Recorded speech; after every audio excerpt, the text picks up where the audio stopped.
our lesson today is really about estate planning, and it's about how many people have a large amount of money in an IRA or 401k. They haven't paid any taxes on it yet.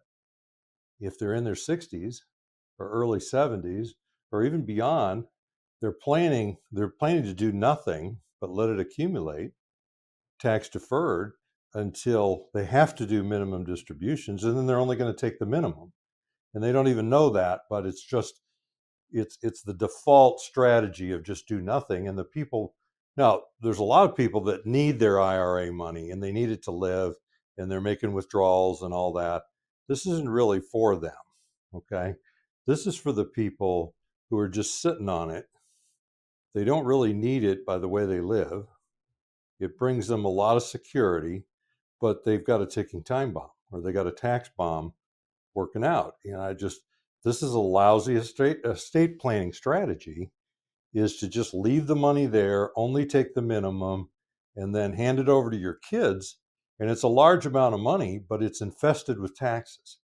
And it's going to create problems for them, yeah, especially if they want to access any of the money. So I want to bring Tom on, and I want Tom to talk a little bit about why are we doing this video. Yeah, so this video, like Hans said, is really for those people that have a large balance in their IRA. It doesn't even have to be that large, but they don't need it. They're not living it off of it. And when you really push them, their plan is to leave it to their kids. And really what we want to get across is this is not the best way to do that. There are better ways to leave money to the kids. And again, this is a problem. We'll get into the details here in a second, but this really is to help, raise the issue of what that is.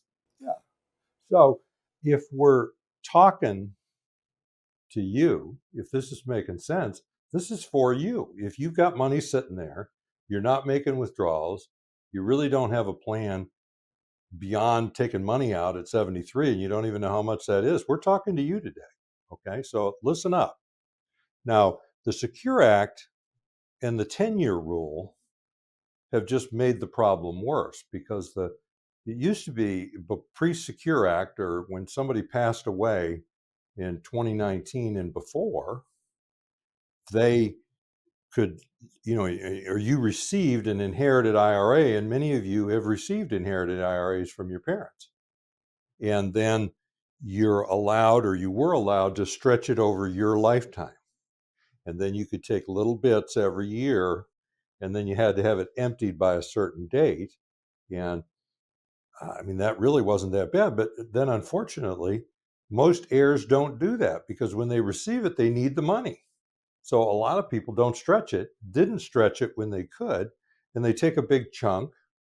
A huge chunk comes out in taxes, and then the remainder, beneficiaries are usually happy with the remainder. They're not even paying attention to the taxes, and a whole lifetime of work is blown over a few years, a lot of it going to taxes. So we want to help you prevent that, or kind of get the tax stench out of your IRA 401k and get it into something that works. And so I just want to bring Tom on for the beginning of this to just kind of lay the groundwork, um, and just talk a little bit about, why this is so important to our audience. Yeah, I think we see this every day in our practice where people come in, they have done a really good job saving, which almost by definition means that they live within their means. They don't spend more than they make. They save money. That becomes a habit, and they get to retirement and they don't need this IRA. They've been saving. You ask them when they were 30, 40 years old, I'm saving for retirement.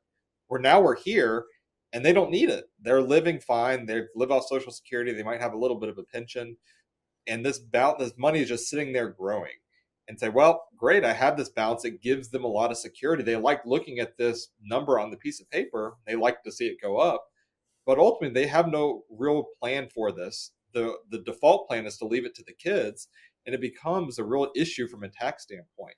I heard someone describe this, and I thought it made a lot of sense to me, is that an IRA is really an IOU to the IRS. So yeah, you can go back and think through that. But essentially, this money in the IRA or 401k, you owe part of this. Someone's going to pay some of that back to the IRS. Is that balance isn't yours. And so I want you to really think about this balance not being your money. Some of this money is going to either the state that you live in, if there's state income tax, or the IRS. Uh, no, no exceptions. I mean, you pull money out of this, you're going to pay money. Someone's going to pay money back to those different sources, and really, there are better ways. If the ultimate goal is to leave to the kids, there are better ways to do this. So I want to bring up the show notes real quick just to get these in here. So we have these show notes at the bottom of the video here, then a link. They're also on our website. Again, we have a lot of people who will print this out. They'll look at the show notes. You can see it a little bit bigger when you print it out as opposed to the video if you're watching on your phone. But we have the board, and then we have really what the tax brackets are for 2023. And we have this on the board, but I just want to point out the 24% tax bracket, where we have a lot of people pulling money out of their IRAs and 401ks. For a couple, the top of that 24% tax bracket is $364,000. That's a lot of money that you can take out and incur in taxable income and still pay very low taxes, especially if you look at it from a historical standpoint. We're in really low tax brackets. And so I just want you thinking about your IRA, your 401k. Don't look at just the balance. I mean, the balance is important, but that money isn't all yours. Is part of it's going to somebody, and let's come up with the strategy to take it out in a systematic and intelligent way. Yeah.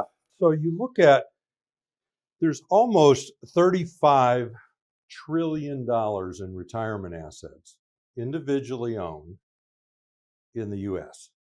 I mean, that's just kind of eeringly close to the national debt. That's a lot of money. And most of this money, because only 8 to 10% of that 35 trillion is in a Roth or an after-tax account that's growing tax-free. So that means that 92% of this number is in pre-tax. It's just the government is waiting to tax it. That's why they passed the Secure Act, making it more strict as to how quickly a beneficiary needs to distribute it to themselves. And the reality is, when a lot of people inherit the money, they just pay the tax and spend the remainder. So it drives them into a huge tax bracket for that given year. So most people, once we make them aware of this and draw out the picture, they say, I want to do something about it. And what we've put on the board are the 3 simplest strategies that we implement for people, or we help them implement. And the first one is a Roth conversion strategy. And what we do with most people is we go to the top of the 24% bracket if they're a couple. And if they're a single, we go to the top of the 24% bracket.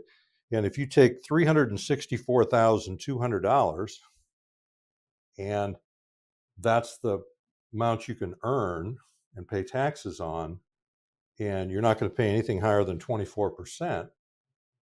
And if your income is $100,000 a year, that means that you can convert $264,000 this year and only pay 24% to the feds. If you live in a state with a state income tax, you're going to have to pay that too.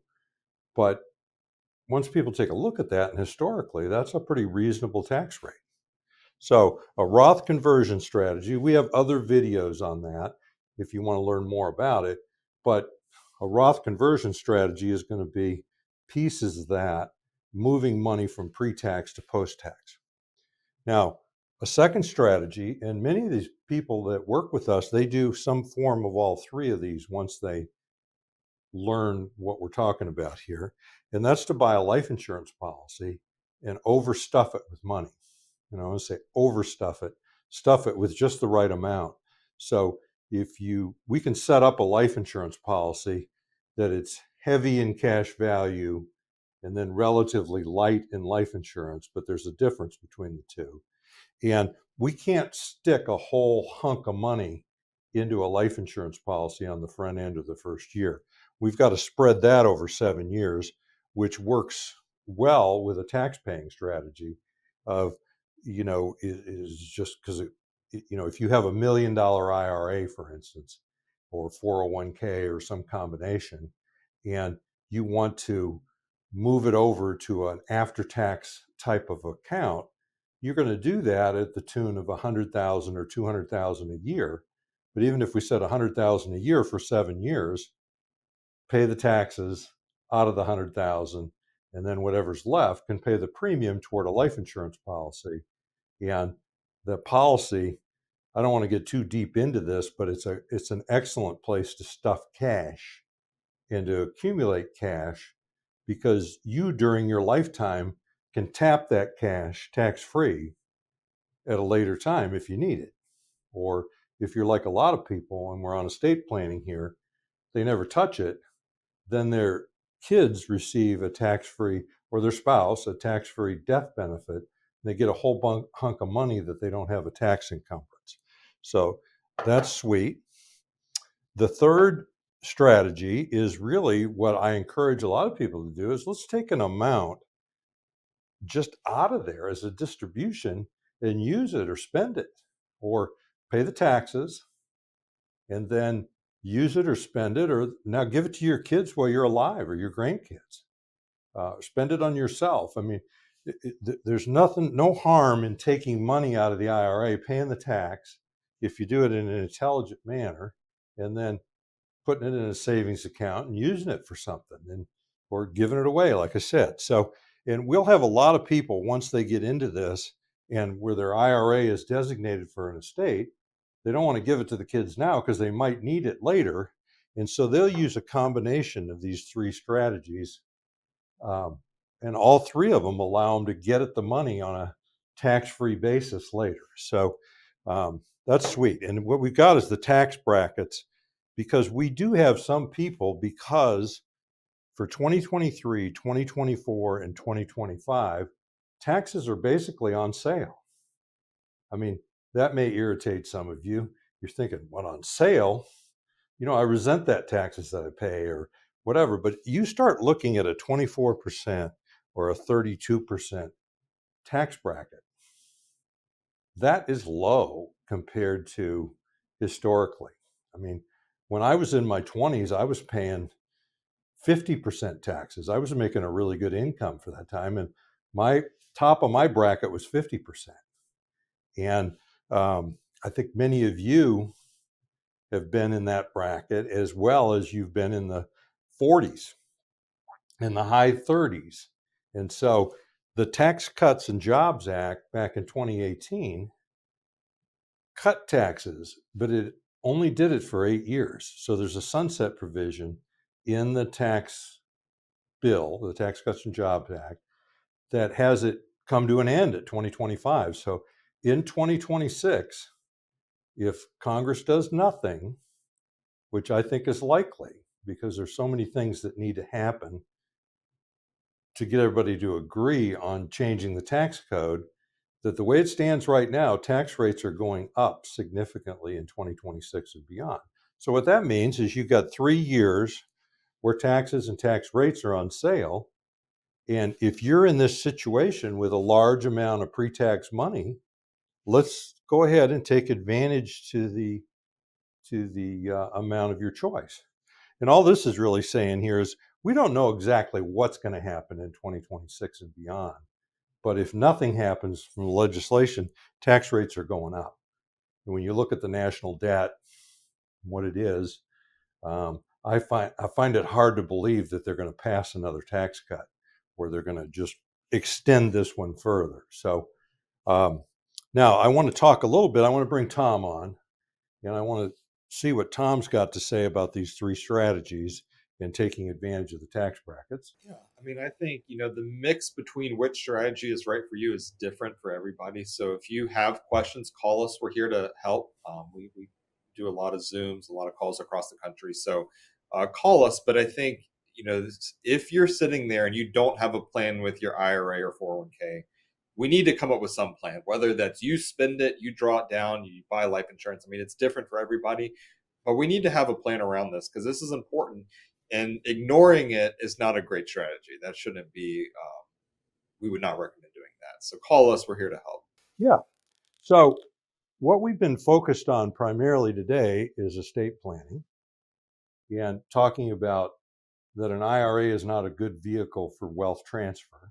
It's tax infested. So we've been talking about estates. We've been talking about income, because frankly, I like to see people paying themselves some money out of their IRA when they're in their 60s and retired, and paying the tax and enjoying it, spending it, using it, whatever's appropriate. And then there's plenty of room for most people to do this, and there's still room for the other two strategies. So I like that.